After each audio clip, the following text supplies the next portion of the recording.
Los Angeles, 2017. I learned that just because you have a come to God moment doesn't mean all of your suffering just magically disappears. I didn't know why God had saved me. Being alive was still incredibly painful, but I knew better than to argue with God. I didn't tell Mom what happened in the tub, but she grew increasingly worried about me over the next few weeks as I continued to survive just about as well as a zombie. She decided to intervene. I walked into a stunning home in Malibu that belonged to a woman who called herself Lisa Love. She was some famous love therapist my mom had heard of. I sat on a brown leather sofa as Lisa sat across from me in a chair, with a huge window behind her showcasing the ocean. Even the ocean didn't have its usual effect on me. Lisa was in her 40s, dressed in white cashmere, with warm eyes and an annoyingly calm presence. "It's nice to meet you, Spencer. I'm Lisa. I look forward to working together." I sat stiffly on the therapist's couch, my fingers tangled in my lap. Her office smelled like lavender, like someone had decided the cure for all mental distress was essential oil and a soft gray rug. Landmark didn't work. Why did Mom think this would work? Was I even doing this for me? Or was I just trying to prove to everyone else that I wasn't crazy? "Tell me about yourself, Spencer." Lisa smiled.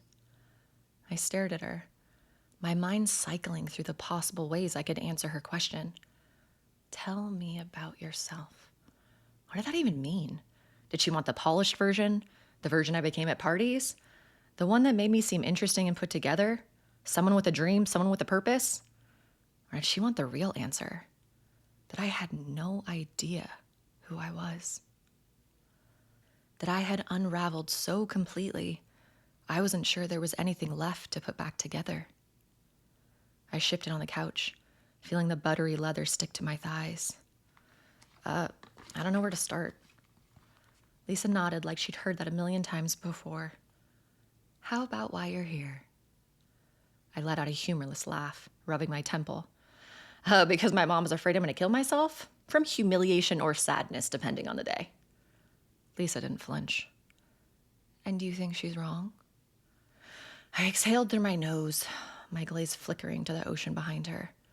The waves crashed against the shore, unbothered, like they had been moving long before me and would continue long after. I envied them. They didn't have to think. They didn't have to feel. "I'm not going to kill myself," I said finally, not admitting how close I had come.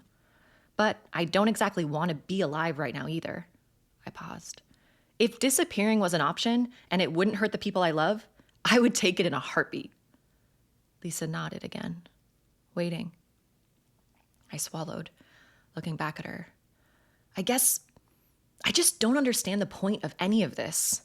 I did this self-development crap called Landmark. I learned all about my childhood trauma, how I didn't feel seen growing up, so I am trying to convince the world to see me, to love me, I continued. And how we are what we believe, and belief is just a thought we think over and over and over and over. My voice grew sarcastic. And that we don't attract what we want, we attract what we think we deserve. Which, of course, is all happening subconsciously, and it's basically fucking impossible to change. So basically, I learned why I am the way that I am. I pinched my thighs. And yet here I am, still fucked up, still broken, still lost, still losing people, still... My voice caught, and I clenched my fist to keep it steady. I don't know how to fix me. Lisa studied me, tilting her head slightly. "You have a lot of self-awareness for someone your age, Spencer." "Yeah, a lot of good that's done me." She didn't respond right away.